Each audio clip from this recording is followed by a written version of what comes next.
Puwede ba yung nabibiling ulam sa atin sa naglo-low carb?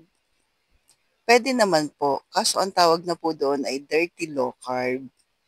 Pero ito po, homemade siya. Yan, naglagay lang po ako ng cocoa aminos at paminta sa ating pork liver. Kapag sinabi kasing dirty low carb po, ay yung mga ingredients na nilagay ay hindi po pasok sa atin. Katulad ng cocoa aminos, kadalasan nilalagay po kasi pagka nabili nating ulam sa kanto ay toyo. Yan. Pero ang pasok sa atin ay cocoa aminos. So, minarinate po natin na magdamag. Then, unahin po nating isasangkot siya yung ating pork liver pero saglit lang po. Hindi siya pwedeng matagal or sabihin na natin ilang minuto lang po ito. Half cook lang. Then, tabi na po natin. So, itabi na po natin. Magisa na po tayo ng sibuyas at bawang. Lalo na po pagka nagpapagaling pa po kayo. Tapos yung ating pork. Kung ayaw po ng pork menudo, pwede naman chicken menudo. Isasangkot siya lang po natin yan. So, anong kaibahan ng dirty low carb, clean low carb? Pag sinabing clean low carb, katulad yan asin, paminta, yung akin nilagay lamang po na pampalasa. Yung ating paminta from grindahan pa rin syempre. Pero pwede naman yun sa palengke. Nga lang, alam niyo po ba na pagdating sa paminta, medyo mabusisi din ako kasi minsan may mga halo. So, yung baboy po, o yung pork natin, ay medyo nag-aano po yan yung water. May water na lumalabas, pero it's okay. Hinaan lang natin para mas maluto na po siya. Yan, katulad po niyan hanggang sa magmantika. Yan. Mas masarap kasi yung yung pork na o sabihin natin yung mga meat na nagmamantika sa sarili niya mantika.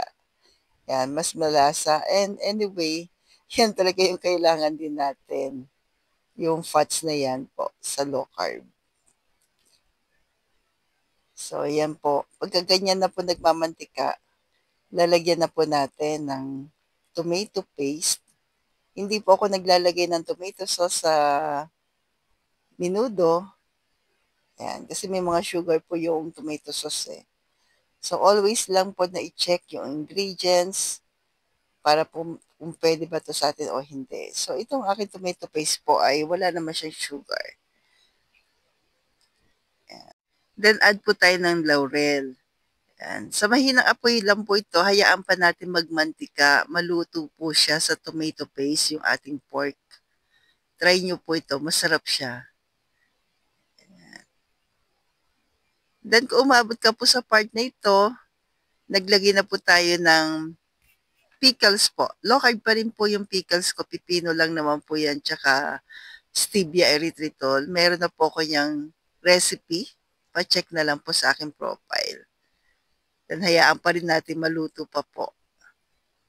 Tinakpan ko po at hinayaan ko muna mga 10 minutes yan sa mahinang apoy. Mas masarap siya ka low carbs. At kung umabot ka po sa part na ito, marami po salamat sa pag-like and follow na rin po at palambing na rin po, pa-share. Thank you po and God bless. Then, nag-add na po tayo ng konting tubig. Yan. Alisin lang po natin yung mga dumikit na flavor sa ilalim. Yan. So, sa tubig po, kayo na pong bahala po kung gaano karami yung sauce na gusto po ninyo kasi I'm sure kung meron kayong pamilya na kasama po na hindi pa naglo-low carb, magugustuhan nila po yung pinaka-sauce nito po. So, nag-add po tayo ng cocoa aminos, yung pinagbabaran po ng ating pork liver kanina. Then, pakuluin po natin para mas lalo pang lumambot. So, ano ba yung inalis natin sa nakagisnan nating menudo? Yung patatas, carrots. Kung nagpapagaling, wag mo na po mag-carrots. Then, yung pasas, out din po sa atin. So, pagdating po sa ano po pala, sa liver spread, kung gusto lamang po ninyo mag-add, nilagay ko na po yung pork liver. Yan, na half cook kanina. Then, pakuluin lang po natin. Kung gusto niyo po maglagay ng liver spread, ay yung chicken liver lang po na pinakuluan. Then, bell pepper po, naglagay din po ako. Pamalit sa hotdogs.